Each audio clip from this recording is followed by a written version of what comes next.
ایک غلام جسے تپتی ہوئی ریت پر لٹا دیا گیا، اس کے سینے پر ایک بھاری پتھر رکھ دیا گیا، اسے بے رحمی سے مارا جاتا تھا مگر اس کی زبان سے صرف ایک ہی آواز نکلتی رہی، اللہ ایک ہے، اللہ ایک ہے۔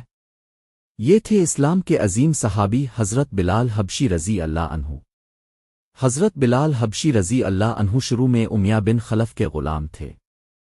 جب انہوں نے اسلام قبول کیا تو کفار مکہ ان کے سخت دشمن بن گئے۔ اسلام سے روکنے کے لیے ان پر ایسے ایسے ظلم کیے گئے جنہیں سن کر آج بھی دل کانپ اٹھتا ہے۔ دوپہر کی سخت گرمی میں انہیں تپتی ہوئی ریت پر لٹا دیا جاتا، پھر ان کے سینے پر ایک بہت بڑا پتھر رکھ دیا جاتا کہ وہ حرکت بھی نہ کر سکیں۔ اس کے بعد ان سے کہا جاتا اسلام چھوڑ دو ورنہ اسی حال میں مر جاؤ۔ لیکن حضرت بلال رضی اللہ عنہ کی زبان پر صرف ایک ہی کلمہ جاری رہتا تھا، اللہ ایک ہے، اللہ ایک ہے۔ عرب کے مشرک اپنے بتوں کو بھی معبود مانتے تھے، لیکن اسلام نے لوگوں کو یہ تعلیم دی کہ عبادت کے لائق صرف ایک اللہ ہے۔ اسی لیے حضرت بلال رضی اللہ عنہ ہر ظلم اور ہر تکلیف کے باوجود صرف وہ اللہ ایک ہے، اللہ ایک ہے کہتے رہے۔ یہ صرف الفاظ نہیں تھے بلکہ اللہ تعالیٰ سے سچی محبت اور کامل ایمان کا اظہار تھا۔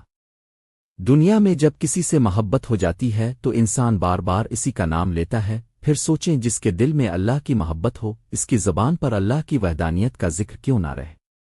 یہی محبت انسان کو دنیا اور آخرت دونوں میں کامیاب بناتی ہے۔ حضرت بلال رضی اللہ عنہ کو ہر طرح سے ستایا جاتا تھا، سخت سے سخت تکلیفیں دی جاتی، یہاں تک کہ مکہ کے لڑکوں کے حوالے کر دیا جاتا۔ وہ انہیں گھسیٹتے اور شہر بھر میں پھراتے تھے، مگر اس حالت میں بھی حضرت بلال رضی اللہ عنہ کی زبان پر صرف ایک ہی صدا ہوتی، اللہ ایک ہے، اللہ ایک ہے۔ رات کے وقت انہیں زنجیروں میں جکڑ کر مارا جاتا تھا اور اگلے دن انہی زخموں کے ساتھ دوبارہ تپتی زمین پر ڈال دیا جاتا کہ وہ اسلام سے پھر جائیں۔ کبھی ابو جہل انہیں اذیت دیتا، کبھی امیہ بن خلف اور کبھی دوسرے مشرک۔ ہر شخص اپنی پوری طاقت سے انہیں تکلیف پہنچانے کی کوشش کرتا، مگر حضرت بلال رضی اللہ عنہ کے ایمان میں ذرا بھی کمی نہ آئی۔ آخرکار حضرت ابوبکر صدیق رضی اللہ عنہ نے ان کی یہ حالت دیکھی۔ انہوں نے حضرت بلال رضی اللہ عنہ کو خرید کر آزاد کر دیا۔ اللہ تعالیٰ نے صبر، استقامت اور اخلاص کا ایسا انعام دیا کہ وہی غلام بعد میں رسول اللہ کے محبوب مؤذن بن گئے۔ سفر حضر میں ہمیشہ اذان دینے کی سعادت حضرت بلال رضی اللہ عنہ کو ہی حاصل ہوتی تھی۔ پھر وہ وقت آیا جب رسول اللہ کا وصال ہو گیا۔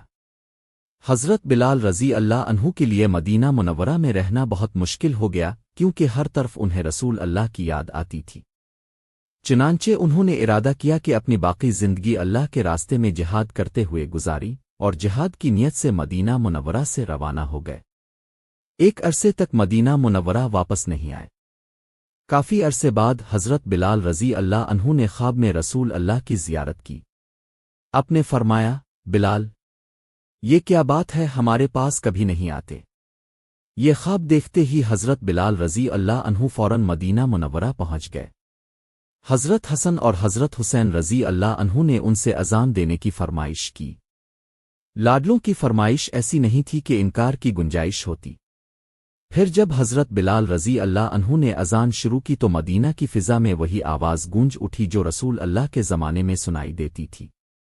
روایت میں آتا ہے کہ اس آواز کو سن کر پورا مدینہ غم سے بھر گیا، یہاں تک کہ عورتیں بھی روتی ہوئی اپنے گھروں سے باہر نکل آئیں۔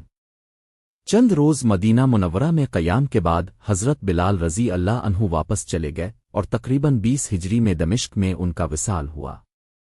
حضرت بلال حبشی رضی اللہ عنہ کی زندگی ہمیں یہ سبق دیتی ہے کہ اگر ایمان سچا ہو تو دنیا کی کوئی تکلیف انسان کو اللہ تعالیٰ کے راستے سے ہٹا نہیں سکتی۔